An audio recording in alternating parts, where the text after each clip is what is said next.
Bodh Gaya, lugar de la iluminación del Buda. Aquí, en este asiento, mi cuerpo puede arrugarse, mi piel, mis huesos, mi carne pueden disolverse, pero mi cuerpo no se moverá desde este mismo asiento hasta que haya alcanzado la iluminación, tan difícil de lograr en el transcurso de muchos kalpas. El Bodhisattva, habiendo renunciado a la lujosa vida del príncipe Siddhartha, ahora como Gautama el asceta, caminó en dirección sureste desde Kapilavastu y llegó a Vaishali.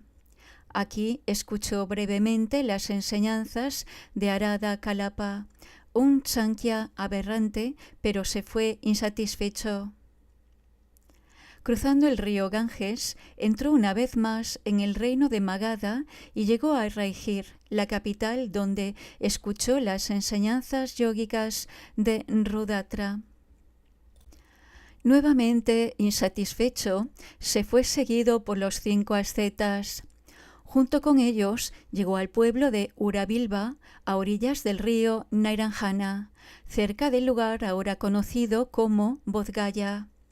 Aquí participaron en prácticas largas y austeras. Durante los 2 primeros años, Gautama solo comió un grano de arroz al día y durante los 4 años siguientes no comió nada en absoluto. Permaneció sentado en continua meditación a pesar de la degeneración casi completa de su cuerpo. 6 años después de su renuncia inicial, se dio cuenta de que la mortificación extrema no produce liberación. Se levantó y rompió las austeridades. Los 5 ascetas quedaron disgustados y partieron hacia Benares. Como sus antiguas vestiduras habían desaparecido, tomó un sudario amarillo del cadáver de una sirvienta que esperaba su cremación. Para ayudarlo a lavarlo, el dios Indra golpeó el suelo y abrió un estanque. La hija de un brahman local, Suyata, se acercó y le ofreció un cuenco de oro lleno de arroz preparado con la esencia de la leche de 1000 vacas. Renovado en cuerpo y mente, con su tez brillante como el brillo del oro bruñido, el Bodhisattva se bañó y luego caminó hasta una cueva cercana para continuar su meditación. Sin embargo, la tierra tembló y las voces de Budas anteriores resonaron en el aire, diciéndole que este no era el lugar de su iluminación y aconsejándole que se dirigiera al árbol Bodhi cercano. Los lugares de todos estos eventos fueron vistos por los peregrinos chinos en los siglos V y VII y registran que se habían construido estupas en cada uno de ellos. Ninguno de estos existe hoy. El cortador de granos Svástica le dio un manojo de hierba kusa. Una bandada de pájaros voló alrededor del Bodhisattva 3 veces. Cuando entró en el área alrededor del árbol, la tierra tembló. Se hizo un asiento con la hierba kusa en el lado este del árbol y después de 7 circunvalaciones se sentó mirando hacia el este. Hizo la gran determinación de no levantarse hasta que se alcanzara la iluminación. Aunque su piel, huesos y carne se desmoronaran.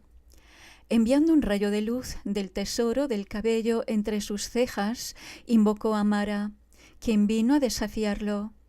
Mara envió primero sus horribles ejércitos y luego a sus tentadoras hijas, pero el Bodhisattva permaneció impasible y lo derrotó, invocando a la tierra y a su diosa como su testigo. Continuó en profunda meditación durante las 3 vigilias de la noche y finalmente realizó la iluminación suprema al amanecer.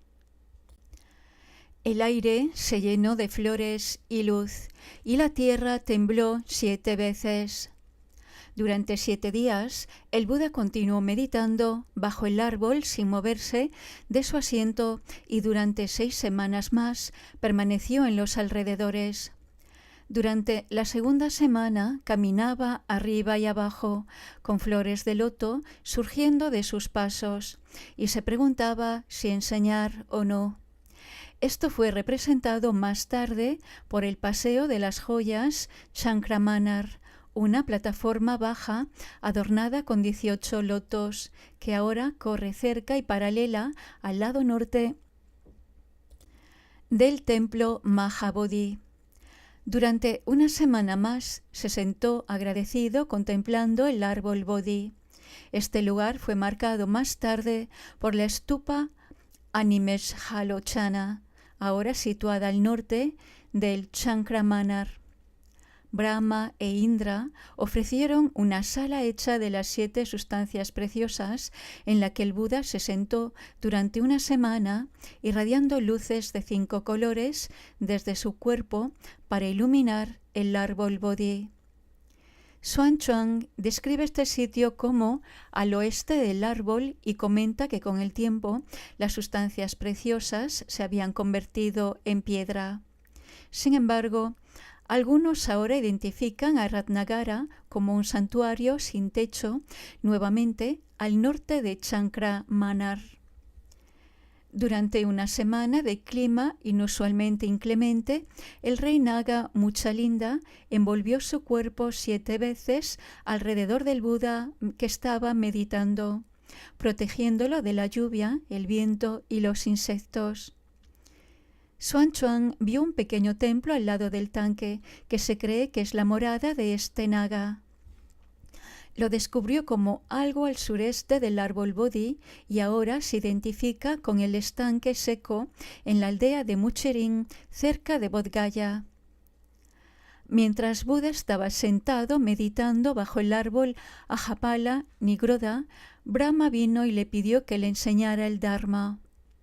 Xuanchuang vio este árbol con un pequeño templo y una stupa al lado en la esquina sureste del recinto del árbol Bodhi. Se cree que el sitio se encuentra ahora dentro del cementerio de Mahanta, cerca de la actual Puerta Oriental. Buda pasó la última de las 7 semanas sentado bajo el árbol Tarayana. Xuanchuang colocó esto a cierta distancia al sur y al este del recinto del árbol Bodhi, cerca de los lugares donde el Bodhisattva se había bañado y comido anteriormente a la ofrenda de Suyata. Todos estaban marcados por estupas. Aquí 2 comerciantes que pasaban, Trapusa y Balika, ofrecieron al Buda el primer alimento desde su iluminación. Al ver que necesitaba un recipiente para recibirlo, los 4 guardianes de las direcciones ofrecieron cuencos preciosos, pero él solo aceptaría 1 de piedra de cada uno. Presionó los 4 cuencos para formar uno que sobrevivió y cuando Fajien lo vio en Peshawar se podían ver 4 aros en él. Después de pasar así 49 días meditando cerca de la sede de la iluminación, el Buda dejó Bodh Gaya a pie para encontrarse con los 5 ascetas en Benares y girar la primera rueda del Dharma. Una vez logrado esto, regresó brevemente a Uruvela y presentó a sus enseñanzas a los 3 hermanos Uruvela, Gaya y Nadi Kashyapa. Desarrollaron la fe en Buda y junto con 1000 de sus seguidores se hicieron monjes y acompañaron a Sakyamuni a Raigir. Hasta ahora hemos descrito a Bodh Gaya solo en relación con el Buda Sakyamuni, pero esa conexión no es de ninguna manera exclusiva. De la misma manera que Sakyamuni, todos los Budas que muestran la iluminación a este mundo comen arroz con leche, se sientan sobre una alfombra de hierba en Vajrasana y meditan, derrotan a Mara y sus fuerzas y alcanzan la iluminación suprema debajo del árbol Bodhi, aunque la especie de árbol difiere con cada Buda. El árbol Bodhi actual es descendiente del original, ya que el árbol ha sido destruido deliberadamente en al menos 3 ocasiones. El rey Asoka, inicialmente hostil al budismo, ordenó que lo talaran y quemaran en el acto. Pero cuando el árbol surgió de nuevo de las llamas, su actitud se transformó. En profundo pesar por su destrucción, Ashoka prodigó tanto cuidado y atención personal al nuevo árbol que su reina se puso celosa y secretamente lo destruyó una vez más. Nuevamente Ashoka lo revivió y construyó un muro protector que lo rodeaba, como lo había hecho anteriormente el rey Prasenajit de Kosala durante la vida de Buda. Más tarde, se dice que Nagarjuna construyó un recinto para proteger el árbol de los daños causados por los elefantes y, cuando con el tiempo esto se volvió menos efectivo, colocó una estatua de Mahakala en cada pilar. Xuanzang da registros de la tercera destrucción del árbol, quien informa haber visto restos de estas paredes y afirma que en el siglo VI un rey saivita de Bengala llamado Sasanka destruyó el árbol. Sin embargo, aunque profundizó en sus raíces, no pudo desenterrarlas por completo.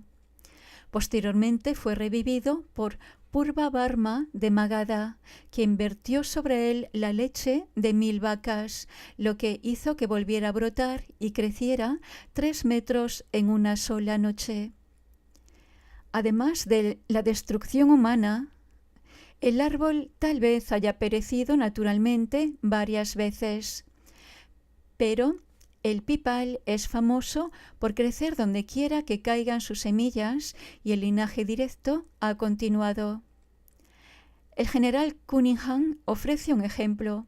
Después de mostrar una grave descomposición durante más de una década, los restos del viejo árbol se cayeron durante una tormenta una noche de 1876. Ya estaban creciendo brotes jóvenes dentro del viejo árbol, que creció hasta convertirse en el que vemos hoy. Los orígenes del templo Mahabodhi, que hoy adorna el sitio, están envueltos en oscuridad. Varias tradiciones sostienen que Ashoka erigió un santuario con trono de diamantes que parece haber sido un dosel sostenido por 4 pilares sobre una representación de piedra de Vajrasana.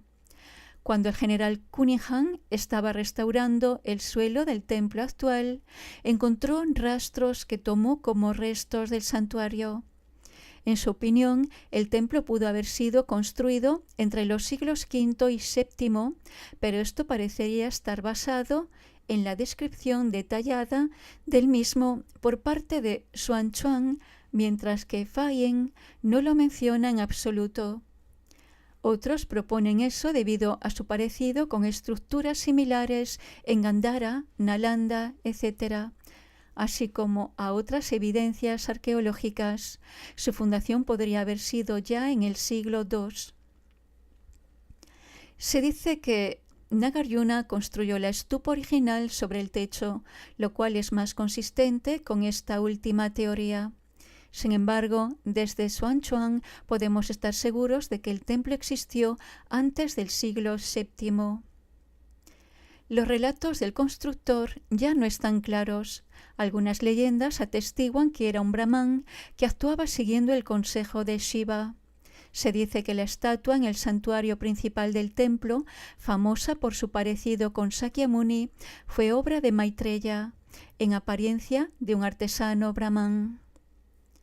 La tradición monástica parece haber sido fuerte en Bodh Gaya. Fa Hien menciona 3 monasterios y Xuanzang describe particularmente el magnífico Mahabodhi Sangarama, fundado a principios del siglo IV por un rey de Ceilán. Ambos peregrinos hacen especial hincapié en la estricta observancia del Vinaya por parte de los monjes que residen allí. Algunos relatos cuentan que el maestro Atisha, quien más tarde enfatizó la práctica pura del Vinaya, recibió la ordenación en Bodh Gaya. Como en otros lugares, el abandono y la desolación siguieron a la invasión musulmana del norte de la India. Sin embargo, se registran extensas reparaciones y restauración del templo y sus alrededores en el siglo XIV por parte de los birmanos y sus nuevos intentos a principios del siglo XIX. A finales del siglo XVI, un sannyasi errante se instaló en Bodh Gaya y fundó el establecimiento que ahora es la Matemática del Mahanta. Cuando en 1891 Anagarika Dharmapala, inspirado por los llamamientos de la prensa de Sir Edwin Arnold, fundó la Sociedad Mahabodhi y buscó restaurar el sitio como un santuario budista, estaba obstruido por la burocracia.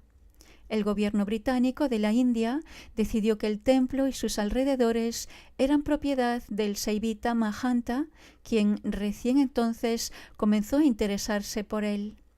Siguieron casi 60 años de disputas judiciales hasta que el templo Mahabodhi fue reconocido legalmente como perteneciente a los budistas. Desde el inicio del Comité de Gestión del Templo Bodh Gaya y el comienzo de su administración activa en 1953, se han realizado grandes mejoras tanto en el templo como en sus terrenos. Se han reparado las estructuras existentes y se están erigiendo nuevas estupas. Con la reintroducción de imágenes doradas en los nichos del templo Mahabodhi, comienza a recuperar parte del esplendor descrito por Xuanzang. El establecimiento en el distrito circundante de hermosos templos y monasterios por parte del pueblo del Tíbet, Japón, China, Tailandia, Birmania y otros han devuelto a Bodh Gaya las variadas tradiciones de práctica budista que han evolucionado en esas tierras. Por el contrario, las estatuas mutiladas y sin cabeza del museo local presentan un inquietante recordatorio de la destrucción pasada. Los peregrinos abundan en Bodh Gaya y en los últimos años miles han tenido la fortuna de escuchar el Dharma allí. Muchos maestros budistas viajan nuevamente a Bodh Gaya para girar la rueda del Dharma. Por ejemplo, la iniciación de Kalachakra, otorgada por su santidad el Dalai Lama en 1974, a la que asistieron más de 100.000 devotos. El monasterio tibetano ahora ofrece anualmente un curso de meditación de 2 meses para la comunidad budista internacional y ocasionalmente se imparten cursos y enseñanzas de meditación en los templos birmano, tailandés, japonés y otros.